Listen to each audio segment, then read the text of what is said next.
Nagdahon nito ulit, gaganda at kakapalulit kasi nabubulong naman ako.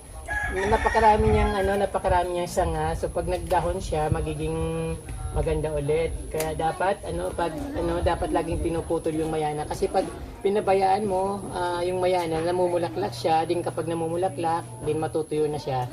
So yun ang technique sa mayana para tumagal, puputulan. At tatanggalin palagi yung bulaklak para hindi natutuyo. Din ito, maganda naman sana ito kaso lang kailangan bawasan. At siyempre pag naputol ito, gaganda ulit siya.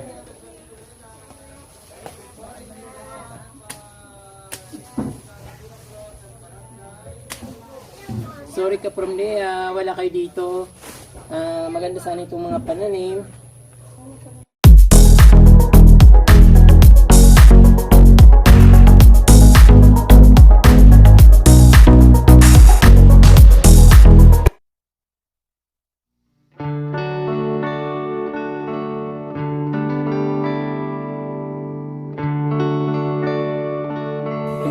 Magandang araw sa inyo mga ka-Promdi. Ngayon po ay nandito ako sa garden ng aking kapatid at ito naman ang aking aayusin.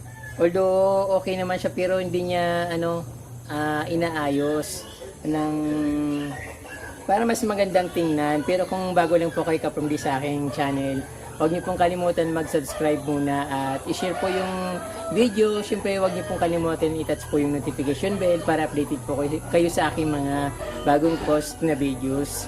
Ayan ka-Promdi. So maganda po yung garden ng kapatid ko. Kaya lang hindi niya masyadong binibigyan ng pansin. So certified Promdi inspired yung aking kapatid. Kaya lang po ka-Promdi kapag wala ako, wala rin siyang ganang maghalaman. Kaya pag wala ako, pinapabayaan niya yung garden niya na ginawa. So pag nandito naman ako, saka siya ginaganahan. Pero ngayon ka-Promdi sabi niya tinatamad daw siyang mag-ayos ng halaman. Kaya ako muna yung in charge. So although maayos naman kaso lang pinapabayaan niya yung mga matataas na plants. Parang hinayaan niya lang. Sabi ko mas maganda kung puputulan niya rin para mas lalong gumanda at syempre para kumapal yung mga halaman at magsanga-sanga. Ayan po ka-Promdi. Maraming pong salamat sa inyong susubaybay. At ito nga ka-Promdi, ayusin ko na para maging maganda yung kapaligiran namin dito. Kasi yung garden ng kapatid ko ay parang nasa likod lang ng kubo ko. Halos magkadugtong lang. Kaya gusto ko siyempre pag inayos ko yung garden ko, siyempre gusto ko maganda rin yung ayos ng garden ng kapatid ko. Siyempre ganun din sa nanay ko. Kaya yung ka-Promdi, mag-gardening tayo. Ito yung garden ng kapatid ko ka-Promdi. Napaka-lush niya na. So kailangan talaga ginugupitan din para maging maayos. Katulad nito, yung mayana punong-puno na dito. Hindi niya na pinapansin kasi sabi niya tinatamad na raw siya. Kasi siyempre nawala ako, parang nawala na siyang gana. Kapag nakita niya ako nag-gardening, saka naman siya mag-gardening ulit. So ayan, puputulan ko ito. Ito yung Persian shield, napakakapal na rin. Kailangan puputulin kasi mas maganda pag pinuputulan, although matagal bumalik. Pero yung outcome naman, yung pag bumalik siya, maganda pa rin. Pag pinabayaan kasi katulad nito napaka-lush at siyempre nagtutumbahan na, so hindi na siya maganda. At yung allocation na giant, binigay ko yun sa kanya ka-Promdi kaya tuwang-tuwa siya dahil ang laki-laki. Yung samantalang allocation ko isa lang down tapos sa kanya napakaganda. Ayan o. At ito yung may mga puting bato rin sa ilalim ng kanyang garden. Ayan. Tinulad niya rin sa garden ko at siyempre yung mga mayana dito naghambalang na pinapabayaan niya lang, wala na raw siya kasing gana. So ayun, papaanin ko ulit siya. Ayusin ko, hindi ko naman siya tatanggalin pero siyempre puputulin ko yung mga dapat putulin kasi hindi na magandang tingnan. Ang lalaki niya ka-Promdi, alos mas mataas pa sa akin. Yan. As dito yung mga siyempre binibigyan ko siya ng halaman kung anong meron ako. Pag sumusobra na, binibigay ko sa kanya. Ayan, variegated, cane red na variegated. Ayan po. So may mga mayana rin siya dito. Sumusiligaling din po sa akin yan. Ayan o. Bigonia, sabi niya, ibabalik niya na sa akin. So ako dyan muna. Kasi minsan iniiwanan ko yung mga halaman ko sa kanya. Sabi ko baka kasi kunin doon sa sa kubo ko dahil walang tao. Maraming ang mga halaman ko nga pinutol ng mga dumadaan. So, alam ko na naman kung sino mga plantito dito. So, ayun nga from dito, tatanggalin ko rin tong yung mga dito, babawasan ko kasi masyadong lash. Binawasan ko na yung mga dito, yung mga oregano na napakadami. Ay hindi, yung sambong na napakadami at ang tataas, pinutol ko na. Kaya ayan, ito yung dinadaanan ng kapatid ko papunta doon sa kubo ko at siyempre papunta din dito sa kanya. Ayan. Tapos yung tanim ko dito na pink na gumamila, ito na siya. Kasing kulay na siya ng tawag dito, yung coleus na halos the same, hindi makikilala kung ano yung gumamila at ano yung coleus. So ayan, kasi parang nagdasim kulay na nila. At siyempre yung tinanim ko pa rin ito dito. So ang dami kong tinatanim, no? Gumamila na namumulaklak ng puti ay ng pula. So parang siya parang rose ang dating niya. Meron ako nito dati sa tapat ng kubo, kaya lang tinanggal ko na dahil pag namumulaklak siya, nahulog yung bulaklak niya, na hulog dun sa puting bato, din nabubulok, umiitim yung mga puting bato, kaya tinanggal ko at nilipat ko dyan. At syempre, kaprom di yung garden ko, natatanaw naman dito. Ayan, yung garden sa ko, ayan, mga tanim kong mayana dito. Maganda pa rin siya kaso hindi ko pa natatanggalan ng mga damo dahil medyo umuulan-ulan dito at busy rin ako sa marami akong ginagawa. Hindi lang dito. Ayan, daming mayana.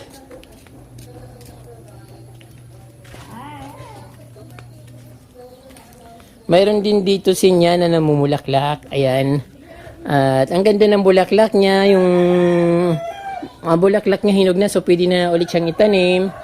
Ayan, tapos yung parang tinik ng isda na halaman dito, ang ganda-ganda, namumulaklak siya, parang plastic. So mayroon ako niyan dati, binigyan ako ng kapatid ko, kaya lang nung pumunta ako Manila, naiwanan ko na.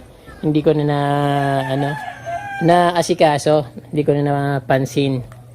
So ito ngayon kaprom anhin ko na yung babawasan ko na yung mga halaman dito kasi masyado ng masukal. So, babawasan ko itong mayana dito. Pwede ko itong itanim, tapos tatanim ko dyan sa may daanan. Kasi sobrang dami na.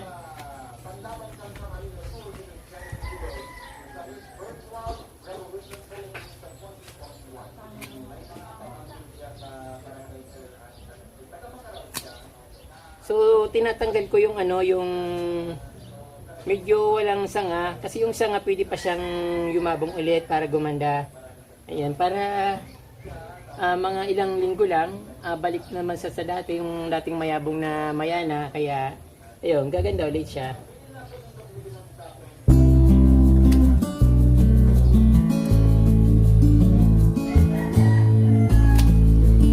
Ay, napakarami.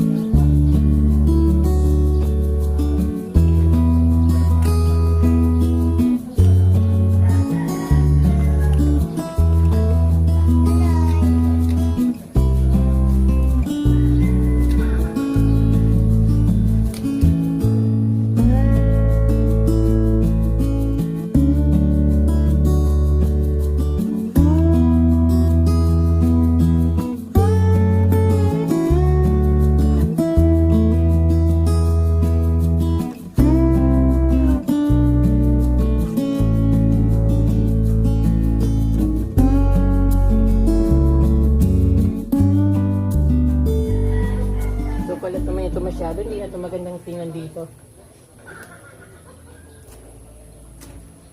So yung Vietnam rose kaprom kalat na dito, so kailangan tanggalin ko rin. Ayan. Madali naman tong dumami, parang walang kamatayan. Basta tag-init kaprom yung Vietnam rose, dumadami siya.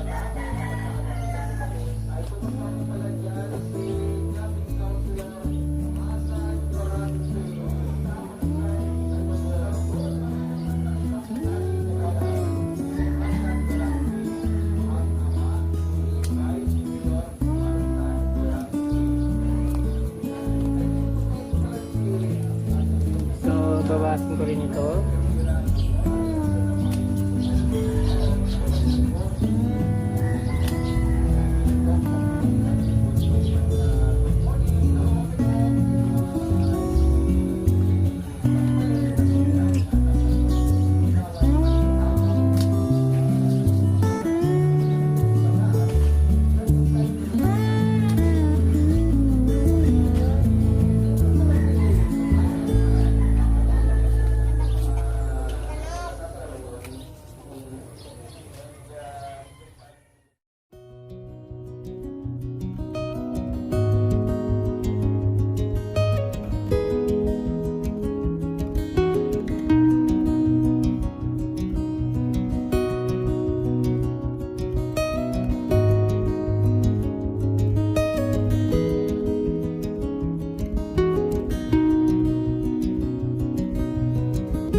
So yung duck feet na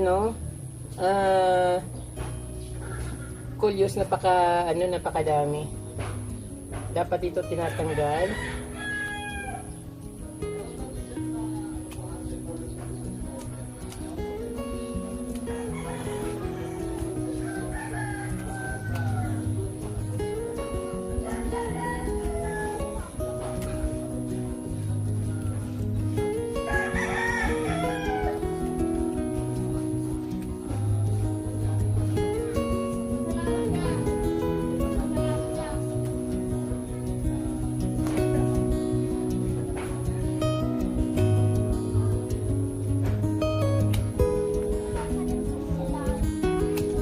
So pag nagdahon nito ulit, gaganda at kakapalulit kasi nabubulong naman ako.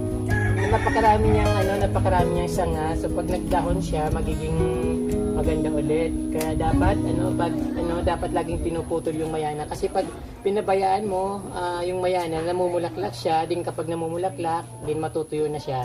So yun ang technique sa mayana para tumagal, puputulan. At tatanggalin palagi yung bulaklak para hindi natutuyo. Din ito, maganda naman sana ito kaso lang kailangan bawasan. At siyempre pag naputol ito, gaganda ulit siya.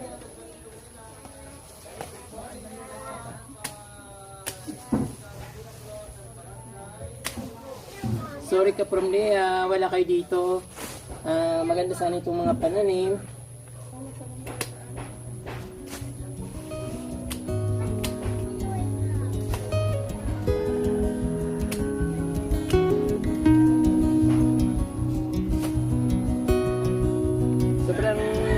Ayan. Sobrang kapal na. Titira naman ako ng konti para hindi masyadong halata.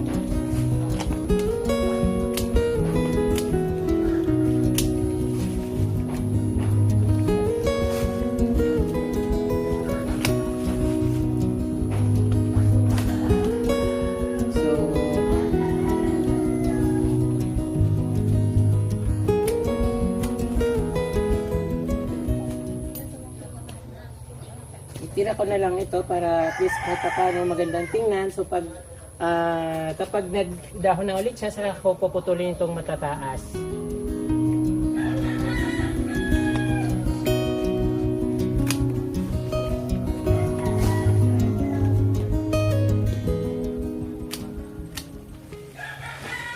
Biruin nyo ka-from mas maganda pa yung nandito sa ilalim kaysa sa nakikita sa ibabaw.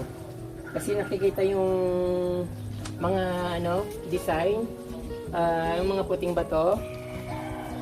Hindi ko lang alam kung anong klaseng halaman ito. So hayaan ko na lang siya, baka pagalitan ng kapatid ko.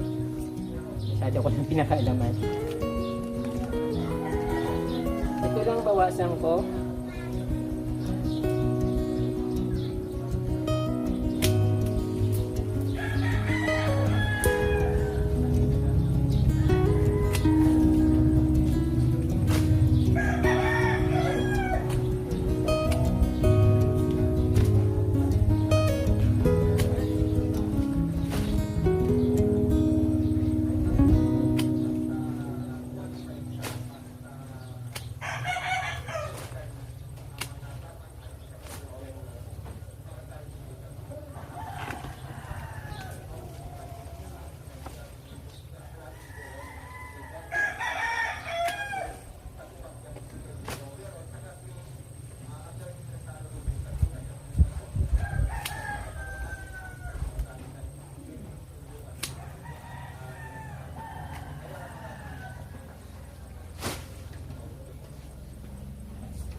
mga tinanggal ko, itatanim ko dito.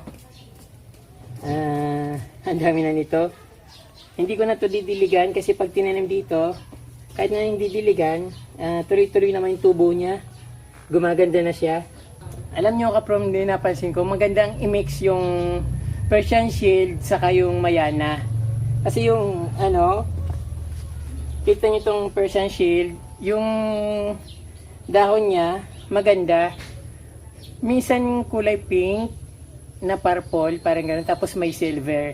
So napakagandang i-mix sa Mayana. Kaya ito gagawin ko, i-mix ko yung Mayana saka Persian Shield.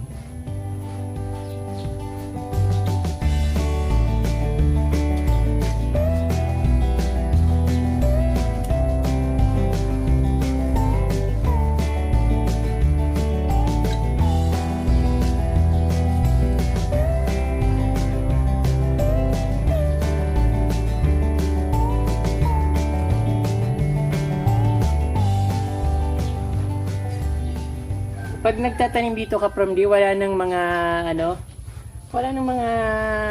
chichiborich na gagawin na lalagyan ng fertilizer, lalagyan ng kung ano-ano, didiligan. Dito lang, tutusok mo lang, okay na, tutubo na siya. So ganun, kaya kung tinatanong yung ka from D na gumagamit, kung anong fertilizer yung ginagamit ko, wala pong ginagamit na fertilizer. So diretsuhan na po yung pagtanim. Pag nilagay ko dyan, yun na yun. So wala nang mga kaikikan na ginagamit. Tuloy-tuloy na at lalago na siya. Katulad nung mga halaman ko, iniwan ko lang dito. Pagbalik ko, so perlas na siya. So ayan po kaprom di, tapos ko nang bawasan yung masukal ng mga halaman dito, although marami pa rin na malalaki pero natanggal ng iba, at yung white stone na decoration ng sister ko ay kitang kita na, at yung napakasukal, yan ang kanilabasan. So kakapal din naman siya, at syempre yung napakagandang Caladium White Christmas, ayan, lumabas na, kitang-kita na dito. Hindi katulad dati nung natatakpan siya ng mga halaman na malalaki. So, maraming halaman dito sa likod na hindi nakikita. So, mayroon pang puno, hindi ko pa natanggal. Ayan, medyo okay na siya. At syempre, maliwalas na ng tingnan, hindi na katulad nung dati na parang may ahas na sa ilalim. Ayan, medyo gumanda-ganda na. Hindi ko alam kung maganda ito. Basta para sa akin, naging maaliwalas na yung dating niya. At yun, konti lang naman binawas ko. Yung dito, wala naman ang ginalaw sa halaman ng ate ko dito. Ayun pa rin sila. At super ganda ng mga mayahan na tanim niya. Makulay na makulay. Then, ayan. Yung wild eggplant na binigay ko sa kanya, ito na, ang dami-daming bunga. So, hindi naman yata ito ginugulay. Pero may nag-comment sometimes sa aking video. Sabi, ginugulay daw ito sa Turkey. So, parang talong talaga siya na edible plants. Parang ganon. So, ayan ka from day. Ang ganda ng garden ng ate ko. Medyo nakita na yung medyo maganda ng tingnan. At kitang-kita na yung puting bato. Siyempre, alam ko kaprom di kaya ako naglagay ng puting bato kasi yun nagdadala ng aliwala sa garden. Malinis tingnan, at yung katulad nga nakikita nyo, certified from the garden. Ayan po. So, okay na siya. Hindi na siya masukal. Hindi ko na tinanggal yung iba. Baka umiyak yung kapatid ko. Baka sabihin na masyado ko ng kinalbo. So, okay na siya.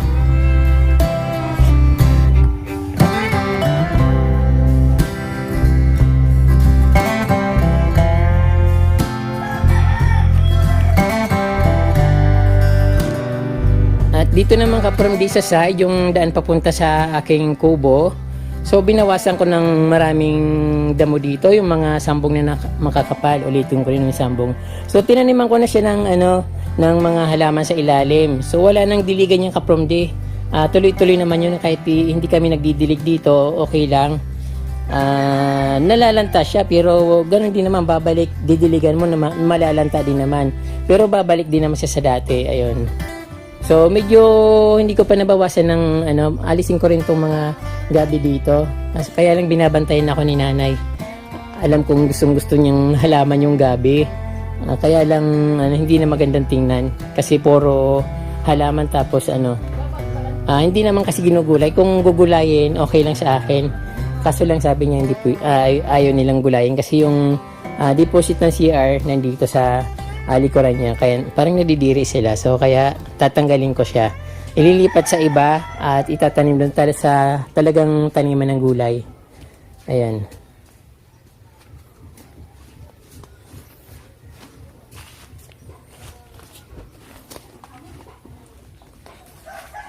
Ayan po, Kapromdi, marami po salamat sa inyong panunood mula po dito sa bakuran ng aking sister na background ng aking garden sa likuran. Ayun, marami pong salamat ulit at huwag niyo pong kalimutan mag-subscribe at i-touch po yung notification bell. At yan po, mabalos mga Kapromdi.